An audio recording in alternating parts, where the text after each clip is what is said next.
तर बाबानो 2 दिवस काय ब्लॉक टाकलाच नव्हता आणि इच्छेनं गाडी 2 दिवसानं भरून आलो बघा. राजस्थानचा माल भरला. ह्या राम्याला रांडेजाला लगेच गाडी भरून आलेली, भूक लागलीच बघा. मग काय तिथनं झालं सगळं माऊलीच्या हॉटेलला पोचलो बघा. 26-27ला आपल्या हक्काचं ठिकाण, आपल्या हक्काच्या हॉटेलला आलो बघा. लय दिवसानं आले रांडेच इथं सुद्धा इनाच आले. त्याला लय दर आलाय. नाही ना दर बीर नाही, भाव आलाय. रांड्याच्या भाऊ बिव काय आलेला नाही, कामात असल्यामुळे यायला उशीर झाला जरा. मग काय भाऊ जेवून जा म्हटला. मग काय मस्तपैकी दणका दिलो बघा. मुंबईत पोचलो बघा. राम्याला घोडबंदरला गाडी दिली चालवायला. ट्रॉफिक लागलेलं. या ट्रॉफिकच्या तर आईची गाण धरून सर ना कवा काश्मीरला जातोय मोकळ्या मैदानात असं वाटायला लागले. सकाळी फेमस गुजरात मधला आमचा ड्रायव्हरांचा फेमस नाश्ता, पापडी कांदा मिरची घ्या शेट्टन या पट्टे. येता काय गुजरात फिरायला. कसा आहे ट्रॉफिक, 8 किलोमीटर नुसता ट्रॉफिक जाम.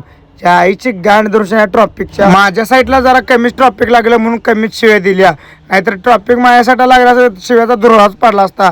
रिलीफ हॉटेलला भरूच पण जेवायला थांबलो बघा. मस्तपैकी जेवण केलं. इसल्या पण गाठ पडला रांडाचा तिथं.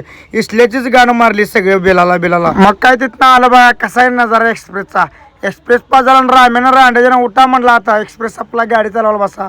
मग काय एक्सप्रेस आपल्या आलो बघा. तिथं गाडीच्या अगरबत्ती तीन लावली, चहा तीन पेलो. पोचलो बघा सकाळी जोधपूरला. ताडपदरी तीन काढायचं. उन्हाच्या अगोदर म्हटलं पाऊस पडायला चालू होता, त्यामुळे म्हटलं पहिला ताडपदरी काढून गाडी खाली करायला लाव्या म्हटलं. तर कसं वाटलं भाऊन ब्लॉग लाईक करा, शेअर करा, कमेंट करा, फॉलो